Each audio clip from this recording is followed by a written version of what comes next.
Hi ಎಲ್ರಿಗೂ ನಮಸ್ಕಾರ. Super ಶನಿವಾರದ double header ಅಂದರೆ ಇವತ್ತು ಶನಿವಾರ ಆಗಿರೋದ್ರಿಂದ ಎರಡೆರಡು ಮ್ಯಾಚ್ಗಳು ನಡೀತಾ ಇದೆ IPL 2024ರಲ್ಲಿ.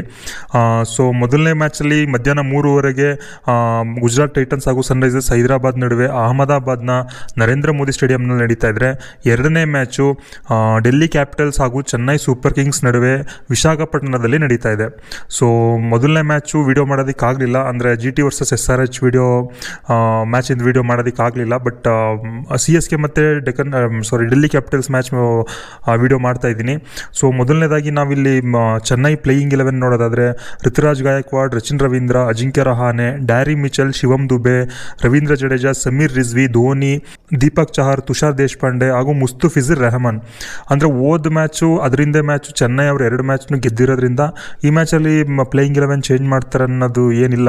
ಐ ಥಿಂಕ್ ಚೇಂಜ್ ಮಾಡಲ್ಲ ಅಂದ್ಕೊಳ್ತೀನಿ, ಯಾಕೆಂದರೆ ಒಳ್ಳೆ ಫ್ಲೋ ಅಲ್ಲಿ ಬರ್ತಾ ಇದ್ದಾರೆ. ಜೊತೆಗೆ ವಿಶಾಖಪಟ್ಟಣಂ ಪಿಚ್ಚು ಫಾಸ್ಟರ್ಸ್ಗೆ ಸ್ವಲ್ಪ ಹೆಲ್ಪ್ ಆಗೋದ್ರಿಂದ ಅದರಲ್ಲೇ ತುಷಾರ್ ದೇಶಪಾಂಡೆ, ಮುಸ್ತಫಿಜುರ್ ರೆಹಮಾನ್, ದೀಪಕ್ ಚಹರ್ ಇಟ್ಕೊಂಡೆ ಮುಂದುವರಿಬೋದು ಅನ್ನೋದೊಂದು ಅನಿಸಿಕೆ ಇದೆ. ಅದ್ರ ಜೊತೆಗೆ ಇಂಪ್ಯಾಕ್ಟ್ ಪ್ಲೇಯರ್ ಆಗಿ ಪತಿರಾನ ಬಂದ್ರೂ ಬರ್ಬೋದು.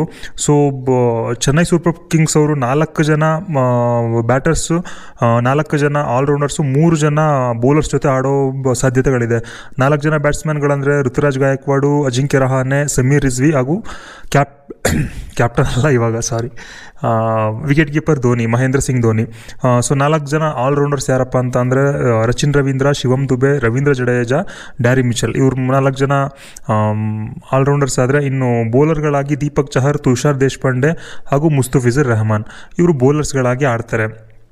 ಇನ್ನು ನಾವು ಚೆನ್ನೈ ಸೂಪರ್ ಕಿಂಗ್ಸ್ದು ಕೋಚಿಂಗ್ ಸ್ಟಾಫ್ ನೋಡಬೇಕಂತಂದರೆ ಸ್ಟೀಫನ್ ಫ್ಲೆಮಿಂಗು ಹೆಡ್ ಕೋಚ್. ಒಂದು ಕಾಲದಲ್ಲಿ ಅಲ್ಲಿ ಪ್ಲೇಯರ್ ಆಗಿದ್ದಂಥವ್ರು ಇವಾಗ ಕೋಚ್ ಆಗಿದ್ದಾರೆ. ಕೋಚ್ ಆಗಿ ಯಾವ ರೀತಿ ಸಕ್ಸಸ್ಫುಲ್ ಆಗಿದ್ದಾರೆ ಅಂತ ನೋಡ್ತಾ ಇದ್ದೀವಿ. ಅವರು ಚೆನ್ನೈ ಸೂಪರ್ ಕಿಂಗ್ಸ್ಗೆ ಧೋನಿ ಒಂದು ಆಧಾರ ಸ್ತಂಭ ಆದರೆ, ಇನ್ನೊಂದು ಆಧಾರ ಸ್ತಂಭ ಅದು ಸ್ಟೀಫನ್ ಫ್ಲೆಮಿಂಗು. ಇನ್ನು ಬ್ಯಾಟಿಂಗ್ ಕೋಚ್ ಆಗಿ ಮೈಕ್ ಹಸ್ಸಿನೂ ಸಮೇತ ಮುಂಚೆ ಪ್ಲೇಯರ್ ಆಗಿದ್ದಂಥವ್ರು ಚೆನ್ನೈ ಸೂಪರ್ ಕಿಂಗ್ಸಲ್ಲಿ, ಇವಾಗ ಮತ್ತಿರ್ಗ ಅಲ್ಲೇ ಬ್ಯಾಟಿಂಗ್ ಕೋಚ್ ಆಗಿದ್ದಾರೆ. ಇನ್ನು ಬೌಲಿಂಗ್ ಕೋಚ್ ನೋಡಿದ್ರೆ ಅದು ಡ್ವೇನ್ ಬ್ರಾವೋ. ಅವರು ಸಹ ಮುಂಚೆ ಚೆನ್ನೈ ಸೂಪರ್ ಕಿಂಗ್ಸಲ್ಲಿ ಬೌಲರ್ ಆಗಿದ್ದವರು, ಮೇಯ್ನ್ ಪ್ಲೇಯರ್ ಆಗಿದ್ದವರು, ಈಗ ಅಲ್ಲೇ ಕೋಚ್ ಆಗಿದ್ದಾರೆ. ಸೊ ಈ ಚೆನ್ನೈ ಸೂಪರ್ ಕಿಂಗ್ಸ್ದು ಯಾವ ಥರ ಅಂತ ಅಂದರೆ, ಇವ್ರು ಯಾವತ್ತೂ 1 ವರ್ಷ 2 ವರ್ಷಕ್ಕೆ ಪ್ಲ್ಯಾನ್ ಮಾಡೋದೇ ಇಲ್ಲ. ಅವರು ಇನ್ನು 3 ವರ್ಷ ಬಿಟ್ಟರೆ ಯಾವ ಥರ, 4 ವರ್ಷ ಬಿಟ್ಟರೆ ಯಾವ ಥರ ಅನ್ನೋ ಥರ ಒಂದು ಫ್ಯೂಚರ್ ಪ್ಲ್ಯಾನಿಂಗ್ ಇಟ್ಕೊಂಡು ಮಾಡೋಂಥ ಒಂದು ಮ್ಯಾನೇಜ್ಮೆಂಟು. ಈ ಒಂದು ನಾನು RCB ಫ್ಯಾನ್ ಆಗಿದ್ರು ಚೆನ್ನೈ ಸೂಪರ್ ಕಿಂಗ್ಸ್ದು ಮ್ಯಾನೇಜ್ಮೆಂಟ್ನ ನಾನು ಹೊಗಳಲೇಬೇಕು. ಬೆಸ್ಟ್ ಮ್ಯಾನೇಜ್ಮೆಂಟ್ ಅಂತಲೇ ಹೇಳೋದಕ್ಕೆ ಇಷ್ಟಪಡ್ತೀನಿ. ಸೊ ಇದು ಚೆನ್ನೈ ಸೂಪರ್ ಕಿಂಗ್ಸ್ದು ಪ್ಲೇಯಿಂಗ್ 11 ಒಂದು ಚಿಕ್ಕ ಮಾಹಿತಿ.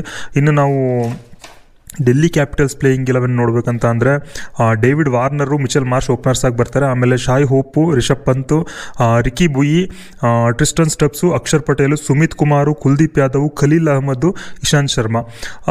ಇವರು ಸಹ ಚೇಂಜ್ ಮಾಡ್ತಾರೋ ಅಂತ ಗೊತ್ತಿಲ್ಲ. ಬಟ್ ಇಂಪ್ಯಾಕ್ಟ್ ಪ್ಲೇಯರ್ ಆಗಿ ಮುಖೇಶ್ ಕುಮಾರ್ ಬಂದ್ರೂ ಬರ್ಬೋದು. ನಾನು ಅವಾಗಲೇ ಹೇಳಿದಂಗೆ ಫಾಸ್ಟ್ ಬೌಲಿಂಗ್ ಫ್ರೆಂಡ್ಲಿ ಪಿಚ್ ಆಗಿರೋದ್ರಿಂದ ಅಷ್ಟು ಸ್ವಿಂಗ್ ಸಿಗಲ್ಲ. ಫಾಸ್ಟ್ ಬೌಲರ್ಸ್ ತುಂಬ ಇಂಪ್ಯಾಕ್ಟ್ ಮಾಡ್ತಾರೆ. ಮುಖೇಶ್ ಕುಮಾರ್ ಎಲ್ಲಾದ್ರೂ ಒಂದು ಕಡೆ ಇಂಪ್ಯಾಕ್ಟ್ ಪ್ಲೇಯರ್ ಆಗಿ ಬಂದರೂ ಬರ್ಬೋದು. ಇವರು ಸಮೇತ 5 ಜನ ಬ್ಯಾಟ್ಸ್ಮನ್, 3 ಜನ ಆಲ್ರೌಂಡರ್ಸು, 3 ಜನ ಬೌಲರ್ಸ್ ಜೊತೆ ಆಡ್ತಾ ಇದ್ದಾರೆ. 5 ಜನ ಬ್ಯಾಟ್ಸ್ಮನ್ ಯಾರಂದರೆ David Warner, Shai Hope, Rishabh Pant, Ricky Bhui, Tristan Stubbs. ಇನ್ನು 3 ಜನ all rounders Mitchell Marsh, Axar Patel, Sumit Kumar. ಮತ್ತು ಬೌಲರ್ಸ್ ಆಗಿ Kuldeep Yadav, Khaleel Ahmed, Ishant Sharma senior most player, fast bowler. So ಅವರು ಆಡೋ ಚಾನ್ಸಸ್ ಇರುತ್ತೆ. ಬಟ್ ಇಲ್ಲಿ ಯಾರನ್ನ ಇಂಪ್ಯಾಕ್ಟ್ ಪ್ಲೇಯರ್ ಆಗಿ ಮಾಡ್ತಾರೋ ಗೊತ್ತಿಲ್ಲ. ಮುಖೇಶ್ ಕುಮಾರ್ನ ಕರೆಸ್ತಾರೋ. ಇನ್ನಿವ್ರದ್ದು ನಾವು ಸಪೋರ್ಟ್ ಸ್ಟಾಫ್ ನೋಡಬೇಕಂದ್ರೆ ಪಾಂಟಿಂಗ್ ಇದ್ದಾರೆ. ಗೊತ್ತು ನಿಮಗೆ ಅವರು ಯಾವ ಥರ ಅಂತೇಳ್ಬಿಟ್ಟು. ಸೊ ಪಾಂಟಿಂಗ್ ಹೆಡ್ ಕೋಚ್ ಆಗಿದ್ದಾರೆ. ಮತ್ತು ಬಿಜು ಜಾರ್ಜ್ ಅವರು ಫೀಲ್ಡಿಂಗ್ ಕೋಚ್ ಆಗಿದ್ದಾರೆ. ಜೇಮ್ಸ್ ಹೋಪ್ಸು ಬೌಲಿಂಗ್ ಕೋಚ್ ಆಗಿದ್ದಾರೆ. ನಮ್ಮ ಸೌರವ್ ಗಂಗೂಲಿ ಅವರು ಡೈರೆಕ್ಟರ್ ಆಗಿದ್ದಾರೆ ಅದರಲ್ಲಿ. ಸೊ ಇದು ಇವ್ರದ್ದೊಂದು ಸಪೋರ್ಟ್ ಸ್ಟಾಫು. ಅವರು ನನಗೇನು ಪ್ಲೇಯಿಂಗ್ 11 ಚೇಂಜ್ ಮಾಡ್ತಾರೆ ಅನ್ನೋ ಐಡಿಯಾ ಇಲ್ಲ. ಅದೇ ಪ್ಲೇಯಿಂಗ್ 11 ಆಡಿಸ್ಬೋದು, ಲಾಸ್ಟ್ ಪ್ಲೇಯಿಂಗ್ 11. ಮತ್ತು ನಾವು ಪಿಚ್ ಕಂಡೀಷನ್ಗಳ ಬಗ್ಗೆ ನೋಡೋಂಗಿದ್ರೆ, ಹ್ಯೂಮಿಡಿಟಿ ತುಂಬ ಇದೆ ವಿಶಾಖಪಟ್ಟಣದಲ್ಲಿ. ಗೊತ್ತು, ಬೆಂಗಳೂರಲ್ಲೇ ಈ ರೇಂಜ್ ಅಂದರೆ ಇನ್ನು ವಿಶಾಖಪಟ್ಟಣದಲ್ಲಿ ಇನ್ನೂ ತುಂಬ ಇರುತ್ತೆ. ಸೊ ಹ್ಯೂಮಿಡಿಟಿ ಜಾಸ್ತಿನೇ ಇರುತ್ತೆ ಸಂಜೆ. ವಿಶಾಖಪಟ್ಟಣದ ACA VDCA ಸ್ಟೇಡಿಯಂನಲ್ಲಿ ಇವತ್ತು ಈ ಗೇಮ್ ನಡೀತಾ ಇದೆ. ಈ ಎರಡೂ ತಂಡಗಳಿಗೆ ಇದೇನು ಹೋಮ್ ಗ್ರೌಂಡ್ ಅಲ್ಲ, ಬಟ್ ಅಲ್ಲೇನಕ್ಕೆ ಇಟ್ಟಿದಾರೋ ಗೊತ್ತಿಲ್ಲ. ಮೇ ಬಿ ಡೆಲ್ಲಿಲಿ ಎಲೆಕ್ಷನ್ ಬ್ಯುಸಿ ಅಂತನೋ ಏನೋ ಗೊತ್ತಿಲ್ಲ. ಡೆಲ್ಲಿಲಿ ನಡಿಬೇಕಾಗಿತ್ತು ಮ್ಯಾಚು, ಬಟ್ ನ್ಯೂಟ್ರಲ್ ವೆನ್ಯೂನಲ್ಲಿ ನಡೀತಾ ಇದೆ. ಇನ್ನು ಅಂಪೈರ್ಗಳಾಗಿ ಕುಮಾರ್ ಧರ್ಮಸೇನ ಮತ್ತು ವಿನೋದ್ ಶೇಷನ್ ಅವರು ಬಂದರೆ, ಥರ್ಡ್ ಅಂಪೈರ್ ಆಗಿ ಅನಂತ ಪದ್ಮನಾಭನ್ ಅವರು ಇರ್ತಾರೆ ಥರ್ಡ್ ಅಂಪೈರ್ ಆಗಿ. ಸೊ ಈ ಪಿಚ್ಚಲ್ಲಿ ಅವರೇಜ್ ಸ್ಕೋರ್ ಬಂದು 155, ಅಂದರೆ 155 ಅಕ್ಕಪಕ್ಕ ಯಾವುದೇ ಹೊಡೆದ್ರು ಹಿಂದಿನಿಂದ ನಡ್ಕೊಂಬಂದಿರೋದು ಇದೊಂದು average score 155. So pacer friendly ಇರೋವಂಥ ಪಿಚ್ ಇದು. ಪೇಸರ್ಸಿಗೆ ನಾನು ಆವಾಗಲೇ ಹೇಳ್ದಂಗೆ ಪೇಸರ್ಸ್ನ ಜಾಸ್ತಿ ಯೂಸ್ ಮಾಡ್ತಾರೆ, ಜಾಸ್ತಿ ಸ್ವಿಂಗ್ ಸಿಗಲ್ಲ. ಹಿಂದಿನಿಂದ ರೆಕಾರ್ಡ್ಗಳು ನೋಡ್ಕೊಂಬಂದರೆ ನಾವು ಬ್ಯಾಟಿಂಗ್ ಸೆಕೆಂಡ್ ಮಾಡಿರೋಂಥ ಟೀಮ್ಗಳೇ ಗೆದ್ದಿರೋದು ಜಾಸ್ತಿ.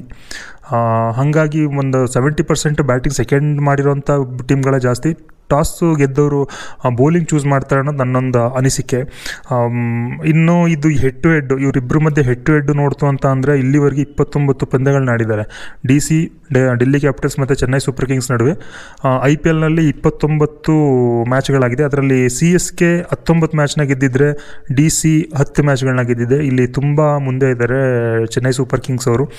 ಅದು ಇವತ್ತು 20 ಆಗುತ್ತೋ ಅಥವಾ 19ರಲ್ಲಿ ಉಳ್ಕೊಂಡು ಡೆಲ್ಲಿ ಅವ್ರದ್ದು 11 ಆಗುತ್ತೋ ಗೊತ್ತಿಲ್ಲ. ಇವತ್ತೇನಾದರೂ ಚೆನ್ನೈ ಸೂಪರ್ ಕಿಂಗ್ಸ್ ಅವ್ರು ಗೆದ್ದರೆ ಅವ್ರದ್ದು 20, ಅವ್ರದ್ದು 10 ಆಗುತ್ತೆ, ಆಲ್ಮೋಸ್ಟ್ ಡಬ್ಬಲ್. ಐ ಥಿಂಕ್ ನನ್ನ ಪ್ರಿಡಿಕ್ಷನ್ ಪ್ರಕಾರ ಇವತ್ತು ಚೆನ್ನೈ ಸೂಪರ್ ಕಿಂಗ್ಸಿಗೆ ಗೆಲ್ಲೋ ಸಾಧ್ಯತೆಗಳು ತುಂಬ ಹೆಚ್ಚಿದೆ.